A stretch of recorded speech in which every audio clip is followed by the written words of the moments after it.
It's Broncos week for the Kansas City Chiefs, and a win this week gets them back in the AFC West and on to the AFC hunt. They're going to get that done right now on Locked On Chiefs. From the land of the free and the home of the Chiefs, this is the Locked On Chiefs podcast.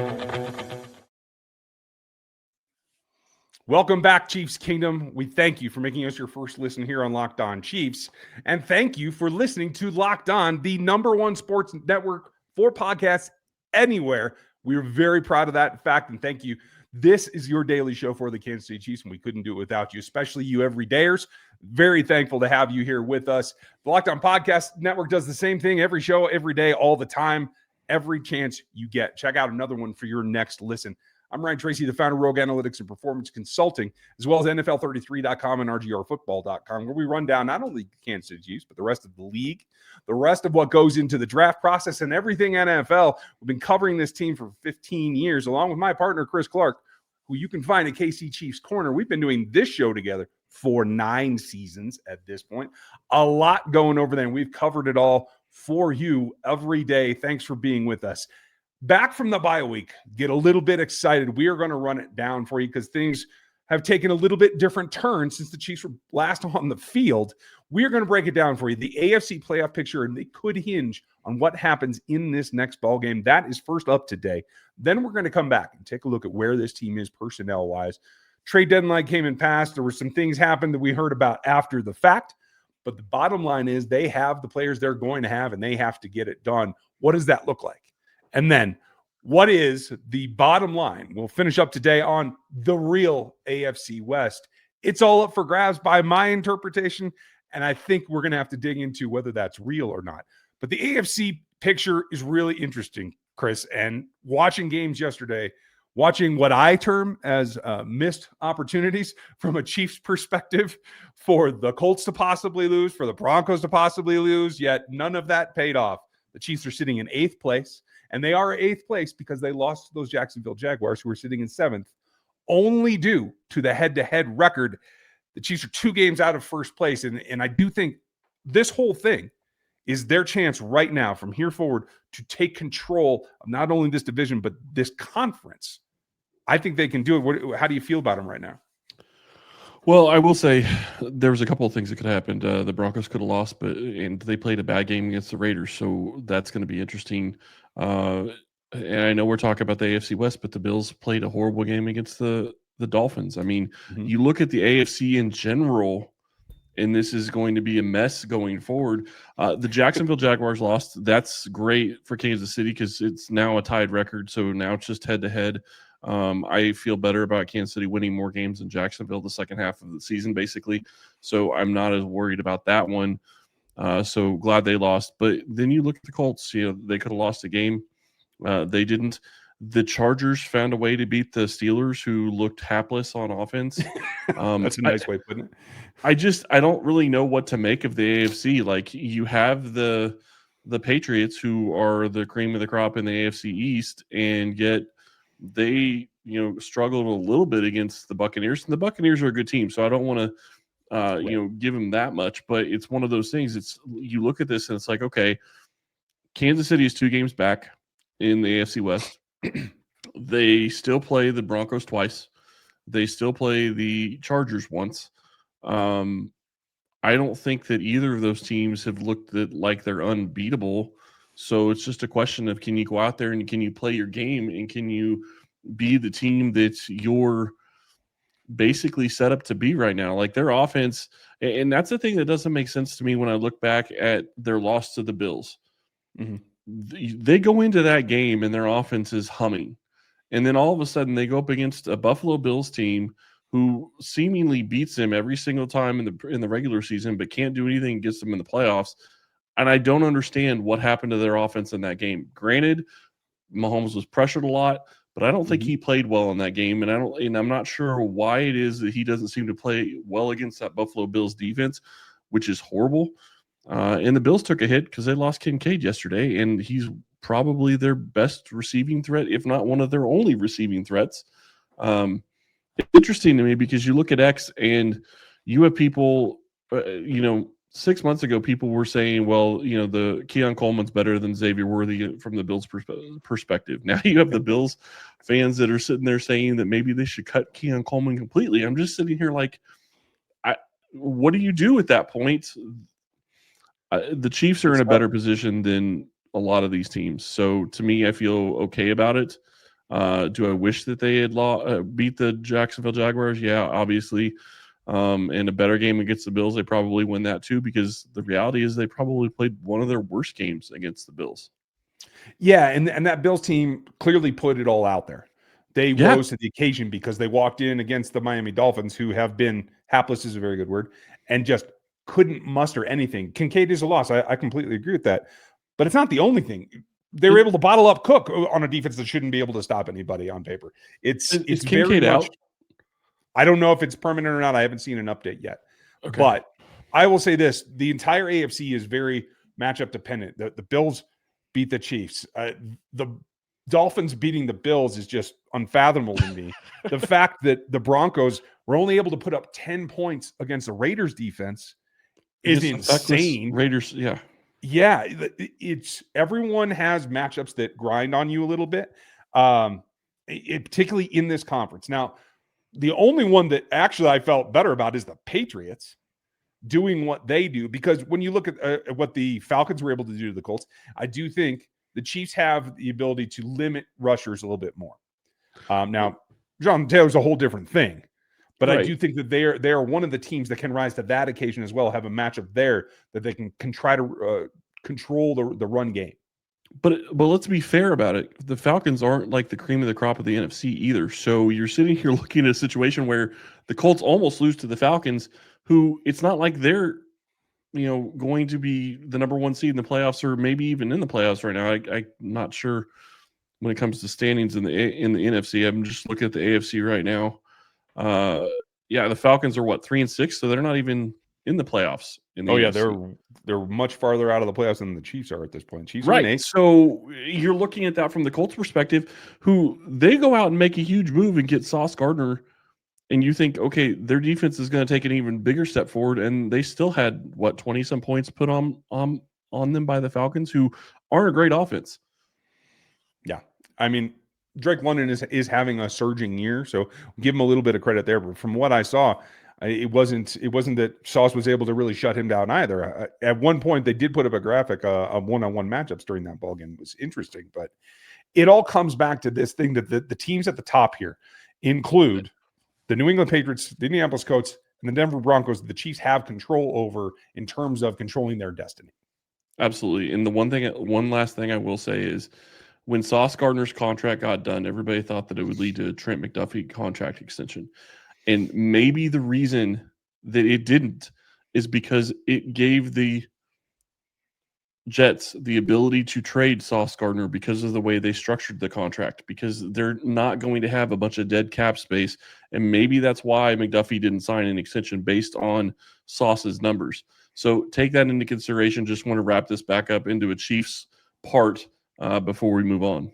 Yeah, it definitely is. And making up that team is something that is mostly set at this point for the run for the rest of the regular season. But there are a couple of interesting wrinkles that came up. One was a trade that didn't happen. That's next.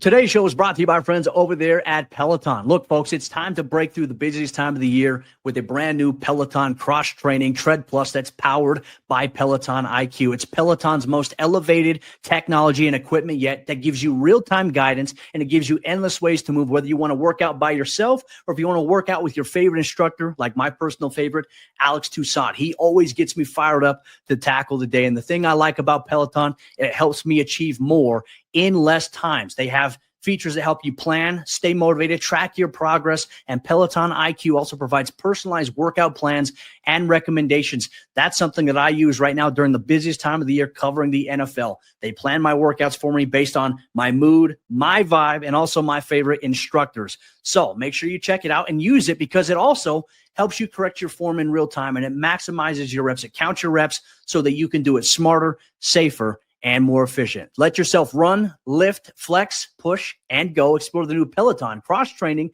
Tread Plus at onepeloton.com. Business owner, here's the truth. SaaS promised to make work easier, but now average companies buried behind hundreds of apps that slow down your teams and simply don't work together. That's not SaaS, that's sad. Software delivered as a disservice. That's why you need Rippling. Rippling is a unified platform of global HR, payroll, IT, and finance all in one place. They helped millions of businesses replace a mesh of disconnected tools with one system designed to give leaders clarity, speed, and control. By uniting employees, teams, departments back and forth in one system, Rippling removes all the bottlenecks, allows you to get the busy work out of the way. The silos that created that software are gone. And right now, you can get 6 months for free when you go to rippling.com/LockedOnNFL.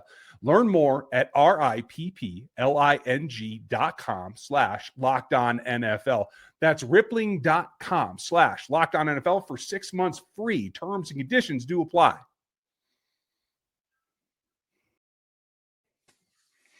There are a lot that goes into making up a team that can make a playoff run. We've seen the Kansas City Chiefs make acquisitions, sometimes very late, sometimes even after the trade deadline, should someone that they're interested in get released.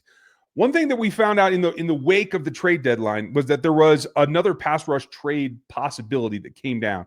And I only bring that up because it shows you the fact that they were digging fairly deep in trying to address the pass rush situation, particularly at edge. And I don't know how you felt about it, but what's your initial reactions to the player, et cetera? And if you want to outline what it was. Surprise. That's my initial reaction. Boye Mafe, I thought Kansas City could have been interested in him when the draft happened, but he doesn't fit the prototypical type of what they use as their edge rushers. And I want to be clear when I'm saying this. He is not FAU. He's better than FAU. I'm not trying to say that, but he is more like FAU than a George Karlaftis type of edge rusher. He's more of a speed guy. Does he have power? Yes. Can he set the edge? Yes, to an extent, but he's not going to be a George Karlaftis DE, which is basically what Kansas City has tried to use time in and time out when it comes to the defensive end position. So to me, it was a little bit of a surprise, and it kind of reminds me of them going out and getting a Josh Uche last year and not being able to use him in the defense. So in some ways, it's exciting knowing that they were trying, but at the same time, it's like, well, why go that direction? He doesn't really. You had somebody similar last year, although Uche didn't have the power that Mafe has, so there's a little bit of a difference there. But kind of surprised is I guess really where I would go with that overall. Yeah, and I get that. I remember me and Croc, Dan, a bunch of my guys sitting down at the defensive line drills at the Senior Bowl in Mobile the year he came out. And we kept kind of going back and forth about size versus power versus get off. And he was destroying the drills. And it was, how can I see him fitting into the Chiefs scheme? And the real question was, is he heavy enough? And is he willing to anchor enough to set that edge, to take on blocks? And at the time, I felt like it needed development. And I felt like he's got good speed to power transition. I think his repertoire, especially inside counters, needed work if he was going to play in the Spags defense. But I thought that was all developable. I think the key thing that you see here is that he hasn't developed in Seattle enough to really be a fit. And I think that this could have been something where it's square peg round hole that based on a pre-draft evaluation might have made sense.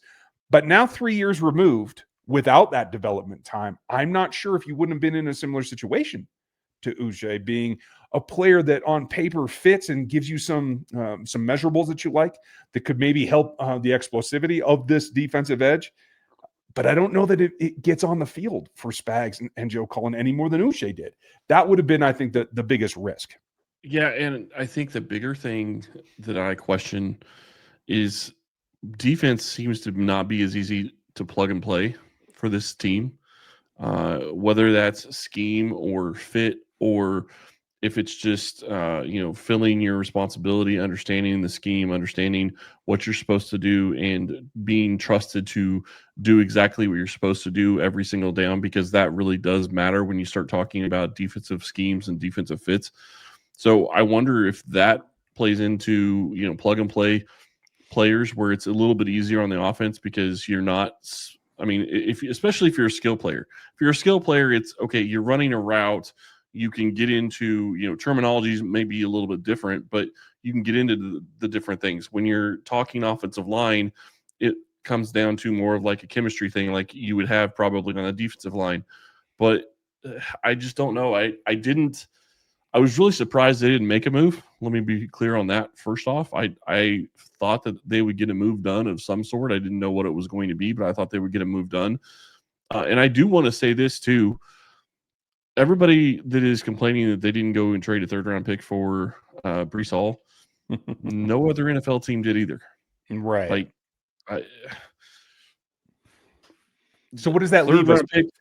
Yeah, there's an argument to be made that third-round picks in this team have been very valuable. I mean, look at Leo Chenal. He was a third-round pick. I mean, you have several that have been good. Obviously, you're going to have some that you've missed on too. But to me, I understood why they stood tall and not wanting to give up a third-round pick, because you are only able to build this team through the draft because you're going to be hampered by various contracts for the next couple of seasons. I mean, that's part of the reality, is you have to continue to be able to draft well. And when you're only getting the player for a year, a third-round pick is a lot to give up for somebody that's going to be here for 10 games plus the playoffs. And then you're at a decision point all over again. So you're putting more on the front office's plate at that point. They've shown that they're not going to pay a running back. So right, pay the guy. And I don't think that really moves the needle for me, even if you were thinking you're going to pay him, getting him here for that 8-game stretch. Mm-hmm. Like, that doesn't change anything for me. Yeah, that's fair. So what you're left with is that the team as it is now is basically what you're going to have through the postseason rush. There is a possibility somebody gets cut somewhere, much like we saw Mike Pennell.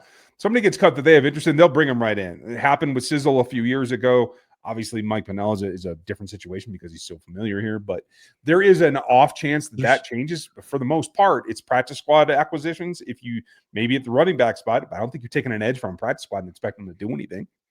Yeah, but there's also the defensive tackle sitting out there that could be still getting healthy. So we'll see if they decide to go that direction. We'll talk about Christian Wilkins tomorrow, folks. Don't worry about it. We are going to take a look at the picture for the AFC and what this West battle is right now, and it starts this week. That's coming up next.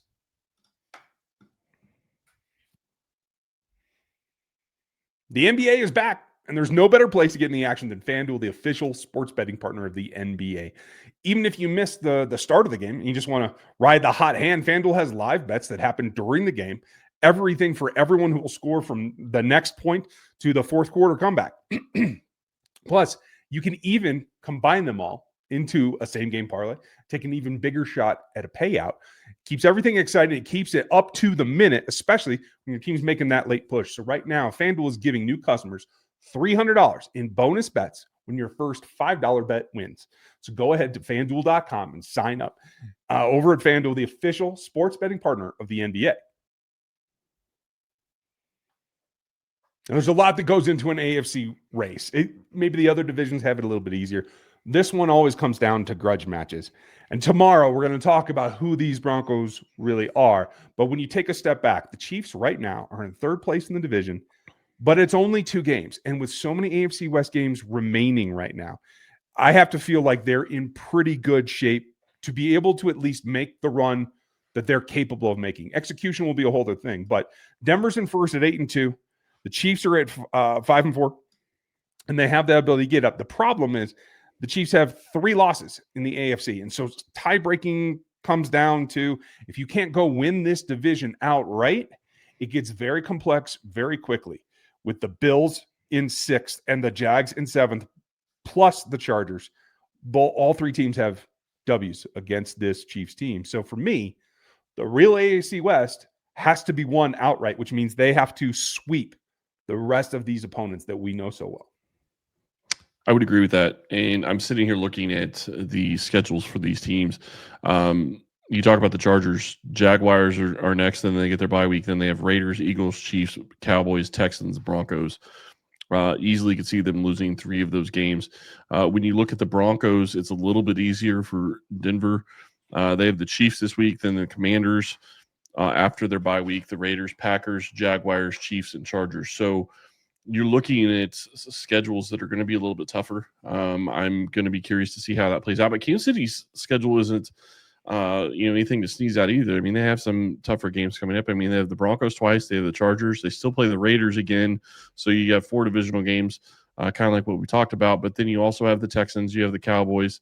So you're going to be going through, a couple more of these teams that are going to be a little bit tougher. So to me, it's the Chiefs are in prime position. If they get on a run and they're able to win out, I think they win the division, and they may win the division by 2 games. But that's a big if. I mean, they haven't shown that they can be consistent yet. Yeah, they did it for a 3-game stretch, but you're going to be going up against some tougher competition in the next couple of weeks to be doing that 3-game stretch that we're talking about when you talk about the Broncos, and the Cowboys will be coming up after that as well. So this is going to be tough. But the thing that I keep going back to, and I guess the bigger problem for me when I look at Kansas City and I look at how this is going to play out, is you really have no room for error if you want to win the AFC West.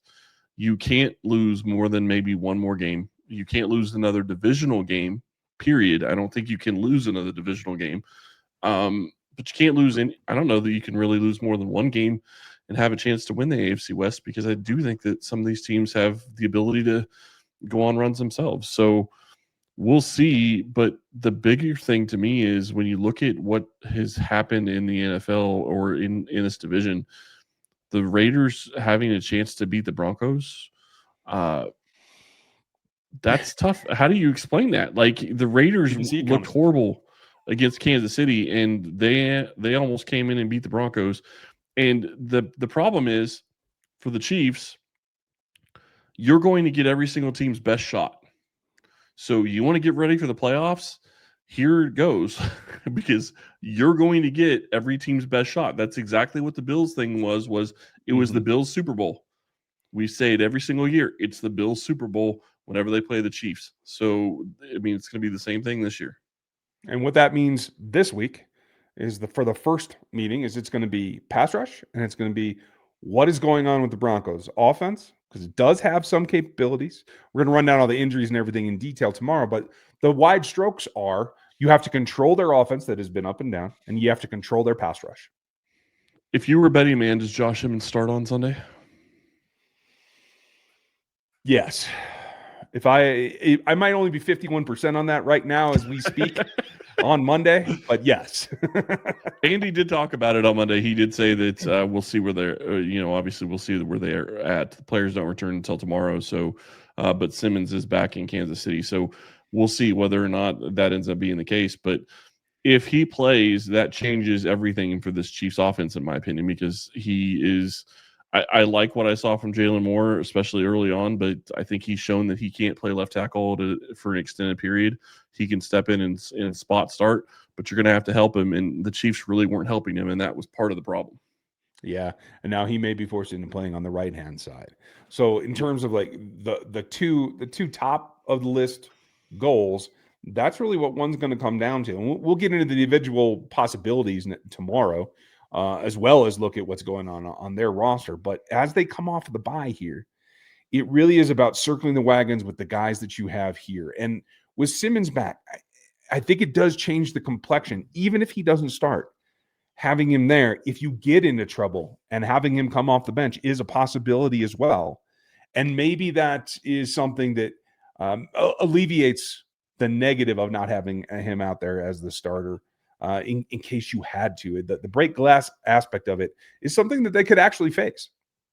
They could. I personally think if they think that he can play, I think he needs to start, because I do think that there's a possibility that Jawan Taylor may, I don't know, we'll see.